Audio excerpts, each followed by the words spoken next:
Hi everyone, I'm out in the garden again, although I'm in the greenhouse at the moment. We've had a really good week where we are. The weather's been great. In fact, yesterday I think was the warmest day of the year so far. And my project for the day is to build a cold frame. I'm in my little greenhouse at the moment, and as you can see behind me, into the side of me, my propagator there, that takes up quite a lot of space. My greenhouse is already filling up. The plants I potted up earlier in the week seem to be growing really well. Um, but I've got plants in here. I've got broad beans that have come up really well. I've got my sweet peas that are growing really well, and I've got to be a little bit careful with my sweet peas. If you give them too much heat too soon, they get very tall, what we call leggy.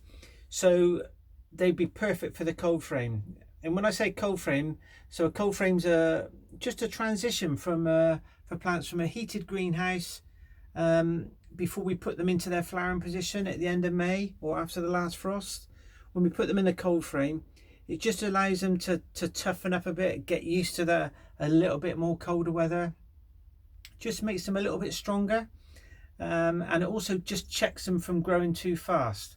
And certainly this time of year, just in case we get late frost, you don't want them to get too leggy or too tender, because the slightest of frost will kill them.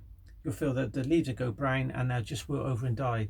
And after we've put in all that hard work, we certainly don't want that now.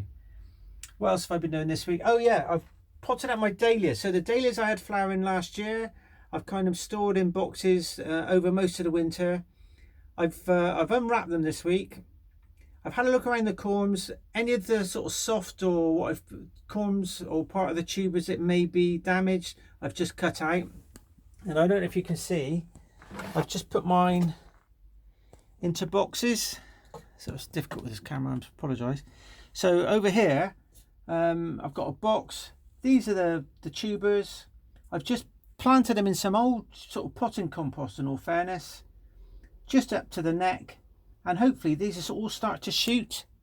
And once they start shooting and get to about 2 inches, 2 to 3 inches, I'll just nip them off, and I'll show you in a later video. I'll just nip them off and create some more cuttings, and that will increase my stock for next year. Although I'm not quite sure where I'm going to put them, because I haven't got enough space. But like, as with all gardeners, you can't help but taking cuttings. It just allows you to just to create a few more plants and give them away, which is always a gift in itself. So I'm going to take you outside now, show you where I've started my cold frame, but in a later video I'll show you how I make it. It's really straightforward. You don't have to be a carpenter, in all fairness. You just have to be able to screw 2 bits of timber together. And so I'll show you where I've started it, and then in a later video I'll show you quickly how I made it. And believe me, it's such a benefit to your garden. And it doesn't have to be too big. The one I've made is 6 foot or 1.8 meters by 1.2 meters, 4 foot.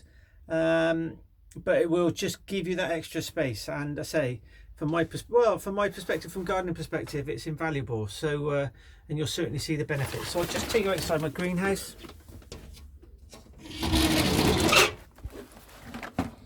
And the frame I made is it's almost collapsible. So once all the plants are out, I can take it down and just gives me a bit more sitting space in the garden.